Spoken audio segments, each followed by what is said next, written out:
मोहनदास एक बहुत ही अमीर सेठ थे। उन्होंने अपना जीवन शुरू किया था तब तो गरीब थे, लेकिन उन्होंने बड़ी मेहनत से व्यापार किया और मेहनत के बल पर अमीर आदमी बन गए। उनके साथ उनका चचेरा भाई श्यामदास भी आकर रहने लगा। श्यामदास की पत्नी सीमा, उसका बेटा गौरव और गौरव की पत्नी रेनू, इन सब का खर्चा मोहनदास ही करते थे। फिर सेठ जी की ज़िंदगी में एक बड़ी ट्रेजेडी हुई। सेठ जी, पुष्पा, हमारी शादी को 10 साल हो गए, पर अभी तक भगवान ने हमें संतान का मुंह नहीं दिखाया। अब तो डॉक्टर ने भी मना कर दिया है कि हमारे संतान नहीं होगी। पुष्पा, आप ठीक कहते हैं, ये ज़रूर कुछ हमारे पिछले जन्मों के पाप होंगे। सेठ जी, कैसी बातें कर रही हो पुष्पा। ऐसा करते हैं कि हम अनाथ आश्रम से एक बच्चा गोद ले लेते हैं। इस तरह से उसको भी एक परिवार मिल जाएगा और हमें भी संतान मिल जाएगी। पुष्पा, आप ठीक कहते हैं। चलिए, वही शिवपुर में शंकर जी का मंदिर भी है, दर्शन भी कर लेंगे और वहाँ के अनाथ आश्रम से हम एक बच्चा भी गोद ले लेंगे। उनकी बातचीत को मोहनदास के भाई श्यामदास ने सुना तो उसने अपनी पत्नी मीना से कहा, मीना, भैया की करोड़ों की संपत्ति है, यह हमारे परिवार को मिलने वाली थी। अगर अब यह अनाथ आश्रम से बच्चा गोद ले लेंगे तो उस संपत्ति का वारिस वह बन जाएगा। इसे रोकना होगा। मीना, लेकिन हम कैसे रोक सकते हैं? श्यामदास, हमारे पास एक ही चारा है और वह है इनकी हत्या। हम इनकी कार के ब्रेक फेल कर देते हैं, इसके बाद यह परलोक चले जाएंगे और इनकी संपत्ति हमारी हो जाएगी। मीना और श्यामदास दोनों हंसने लगे, लेकिन अपनी शादी की 10वीं सालगिरह पर सेठ जी दूसरे ही दिन चले गए। श्यामदास को कार के ब्रेक फेल करने का मौका भी नहीं मिला।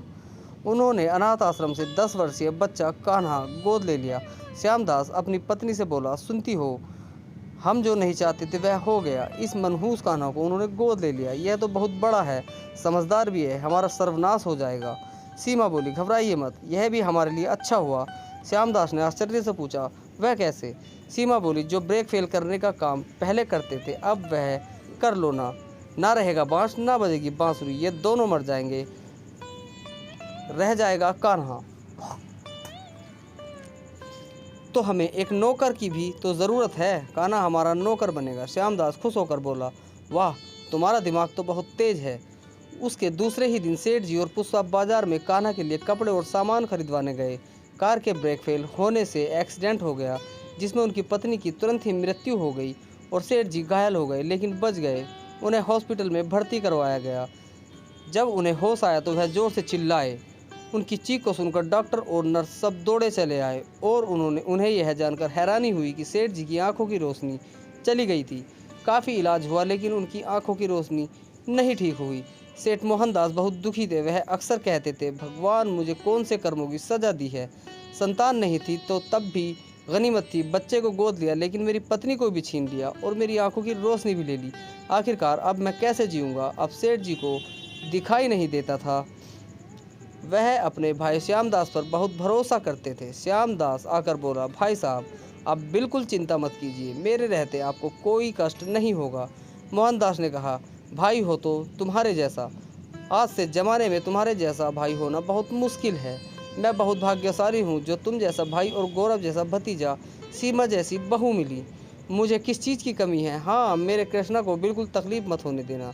श्यामदास बोला, भाई साहब चिंता मत कीजिए, राजकुमार, मैं तो श्यामदास को राजकुमार बनाकर रखूँगा। श्यामदास ने कान्हा को खूब धमकाया, देख ले, अगर तूने हमारी सेठ जी से शिकायत की तो तुझे खाना नहीं मिलेगा, यह अच्छी तरह से जान ले कान्हा। मैं कुछ भी नहीं कहूँगा। कभी सेठ जी पूछते, कान्हा तूने खाना खाया आज? तो वह कहता, मुझे अच्छे अच्छे पकवान खाने को मिलते हैं। वह झाड़ू पोछा करता, बर्तन साफ करता, फिर खाना बनाता था। नन्हा सा खाना इतना ज़्यादा काम करता था, यह सेठ जी को पता ही नहीं था। कृष्णा बहुत आराम से रहता था।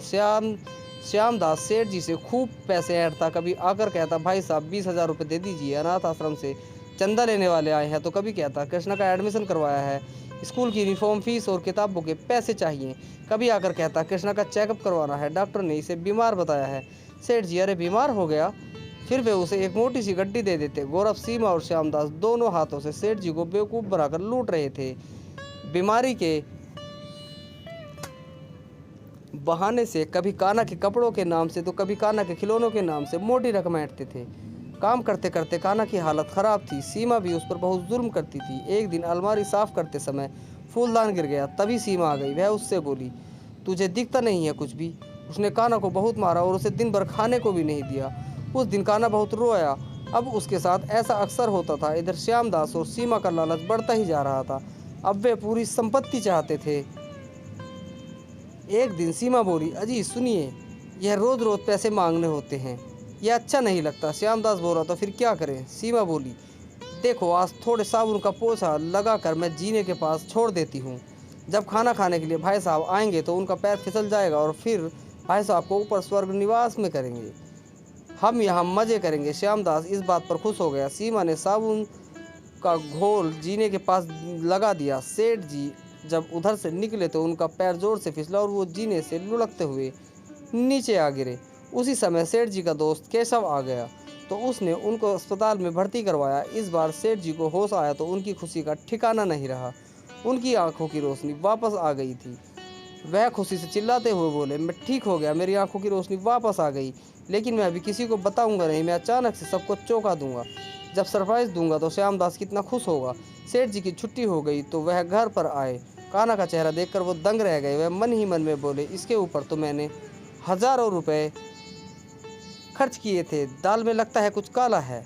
अब मैं सबके सामने अपनी आंखें ठीक होने का भेद नहीं खोलूंगा और मैं दाल में कुछ काला है। अब मैं सबके सामने अपनी आंखें ठीक होने का भेद नहीं खोलूंगा और मैं देखूंगा कि यहाँ क्या हो रहा है और इनकी यह दशा क्यों है। अगले दिन सेठ जी हॉल के कमरे में टहलने के लिए गए। बहुत दिनों के बाद नीचे आए थे। उन्होंने हैरान होकर देखा, अरे ये क्या हो रहा है।